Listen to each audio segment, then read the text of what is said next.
Have you ever stopped to wonder if the person you think you are is the same person everyone else sees? It's a fascinating question. Today, we're going to look at a really cool tool that helps us see that gap between how we see ourselves and how we actually appear to the world. So let's start with this. How well do you really know yourself? It seems like such a simple question, doesn't it? I mean, we spend every single second of every day inside our own heads. But if you really think about it, how complete is that picture you have? And then, here's the other side of that coin. What about how other people see you? The person you try to be, the image you think you're projecting, is that what they're actually getting? The space between these two questions is where things get really, really interesting. Now, the good news is we don't just have to guess about this stuff. There's actually a brilliant psychological model that's designed to help us explore these exact questions. It gives us a kind of, well, a window into who we are. Look, let's be honest. Our personalities are way too complicated to ever fully understand. But what we can do is get a much better handle on the different parts of ourselves. You know, the parts we share, the parts we keep hidden, and maybe even the parts we don't know exist yet. So how do we do that? Well, we use a map, a really simple but super powerful framework that helps us organize how we see ourselves and how others see us.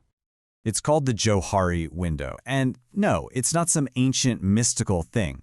Believe it or not, the name just comes from its creators' names, Joseph Luft and Harry Ingham, Johari. They built it as a way to literally map out our self-awareness and how we interact with people. And this is it. It looks pretty simple, right? Just a basic four-paned window. But this little grid is the key to everything. It sorts aspects of your personality based on two very simple questions. Is it known to you, and is it known to other people? Let's walk through it, pane by pane. All right, so each of these four panes you see represents a totally different part of you. And just understanding what they are is a huge first step towards knowing yourself a little better. So first up is pane A, what we call the open self. This one's the most straightforward. It's the stuff that's known to you, and it's known to others. A big yes to both. This is basically your public profile. It's all the things you know about yourself, and you're totally comfortable sharing, like your job, your favorite band, your strong opinions on pineapple on pizza. It's the you that's out in the open for the whole world to see. Okay, moving on to pane B. This is the hidden self. In this pane, it's yes, known to you, but a big no, it is not known to other people. This is your private world, right? It's your secret hopes, your insecurities, that really embarrassing thing you did when you were 12. And here's the crucial part. This pane is all about trust.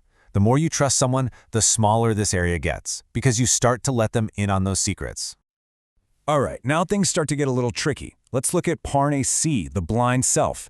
This is the stuff that is not known to you, but it is known to others. This is your blind spot. We all have one. Maybe you have a habit of tapping your foot when you're nervous, or maybe you come across as intimidating without meaning to.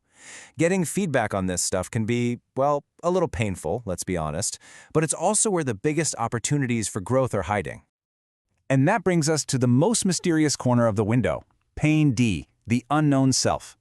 This is the area where the answer to both questions is no. It's not known to you, and it's not known to anyone else either. This pane is a reminder that there's just so much more to us than we realize. It holds things like hidden talents you never knew you had, or deep motivations that are totally unconscious. Every now and then, something from this pane might bubble up to the surface, maybe in a dream or during a crisis, and suddenly reveal a part of you that was there all along. So this is a really great theory, right? But how do you actually use it? I mean, what's the practical application? Well, there's a classic exercise that makes this whole thing come to life. Here's how it works. It's actually pretty simple.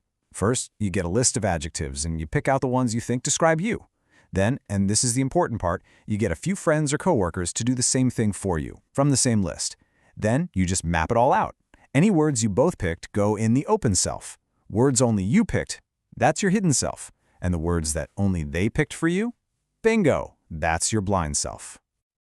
Just to give you a feel for it, your list might have words like these. So, say you see yourself as thoughtful and creative, and your friends do too.